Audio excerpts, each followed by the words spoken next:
तो वीडियो देखने से पहले चैनल को सब्सक्राइब करना ना भूलिए और घंटी को ऑल बटन पर प्रेस कर दीजिए। Thank you.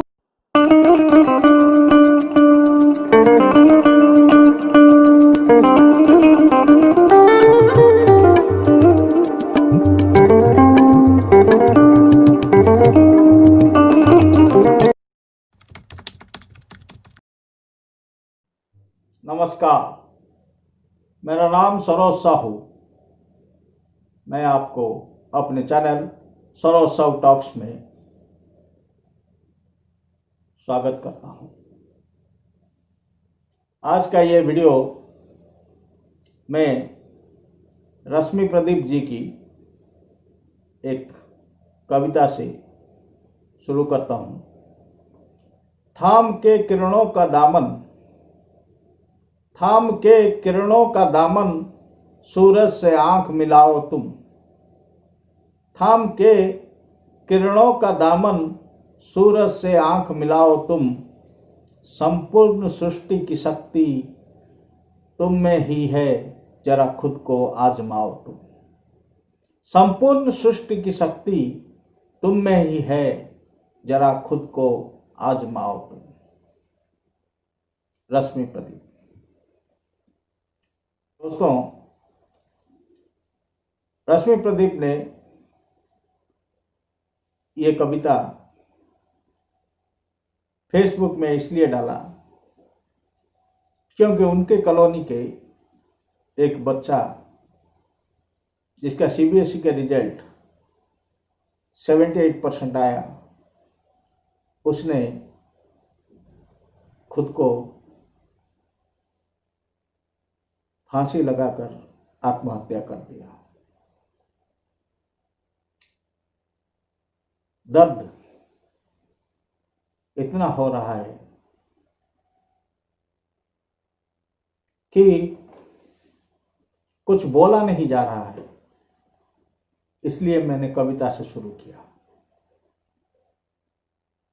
दर्द उस बच्चे के लिए हो रहा है, दर्द उस बच्चे के लिए हो रहा है, उसके माँ बाप के लिए हो रहा है,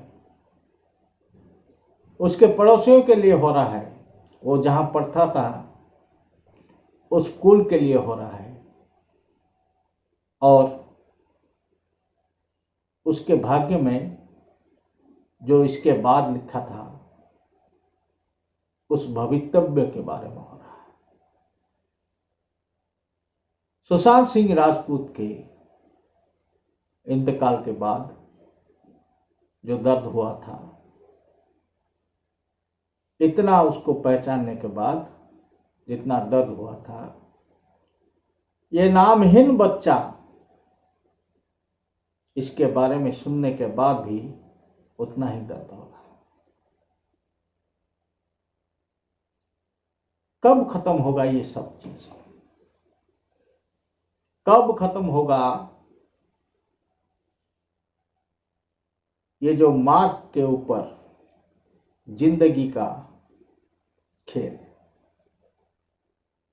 कब खत्म होगा? तो 60 में 78, में 80, तो 91, या फिर मैं 100%। ये परसेंटेज के हिसाब कब खत्म होगा? मैं आज एक सवाल जो कि मैं बार बार दोहरा चुका हूं, जितने भी मंच पर मुझे ये पूछा गया है, मैं वहां पर ये सवाल दोहरा चुका हूं। आज तक कोई मुझे इसका जवाब किसी ने मुझे नहीं दिया। सवाल है, आपका मार्क, आपको जितना मार्क मिलता है वो मार्क आपको कैसे मिलता है? आपने कितना याद रखा उसके लिए मिलता है, या आपने उस पढ़ाई को कितना समझा उसके लिए मिलता है?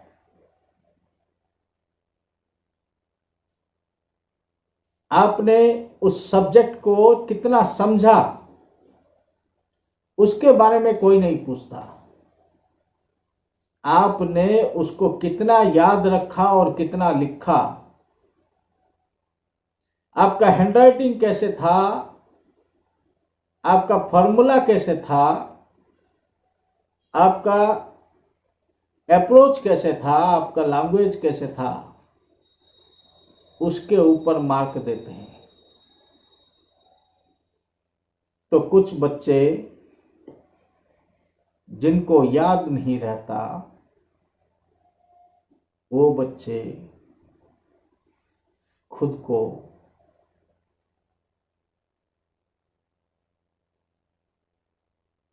इस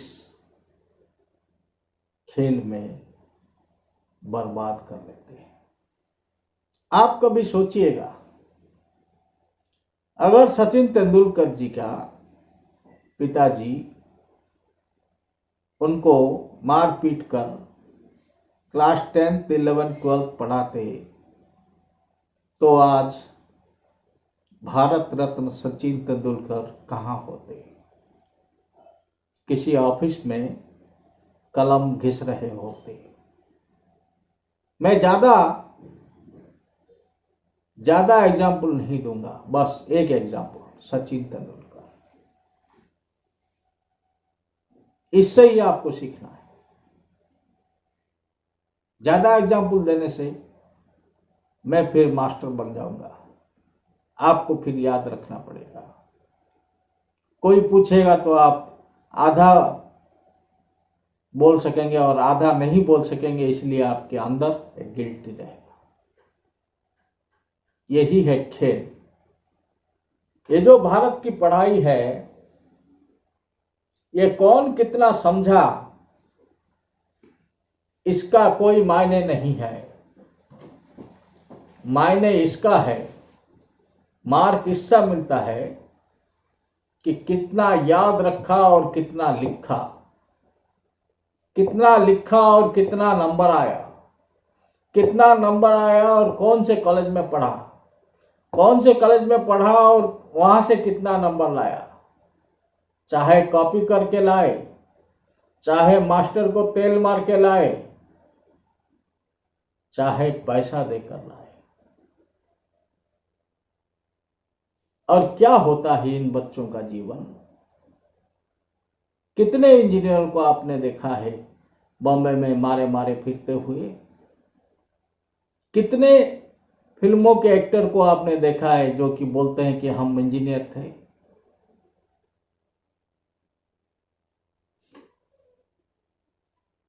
खुद सुशांत सिंह राजपूत एक इंजीनियर थे।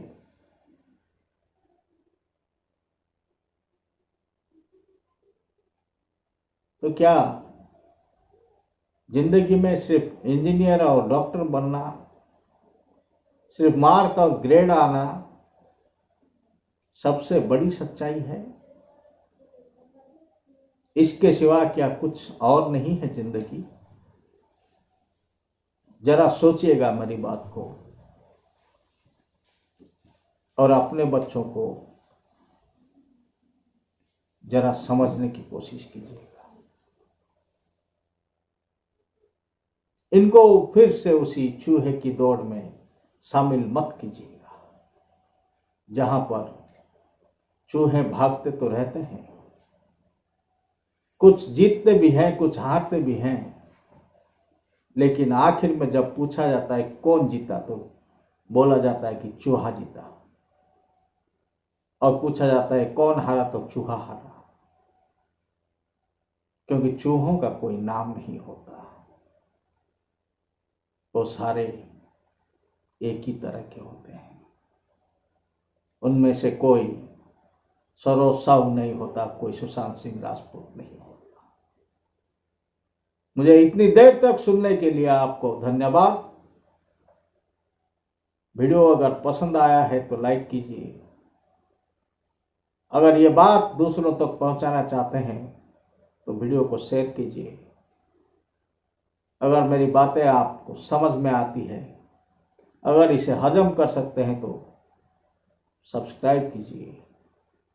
अगर ऐसी बातें दोबारा सुनना चाहते हैं तो घंटी पर क्लिक कर दीजिए। धन्यवाद। सरोज साहब।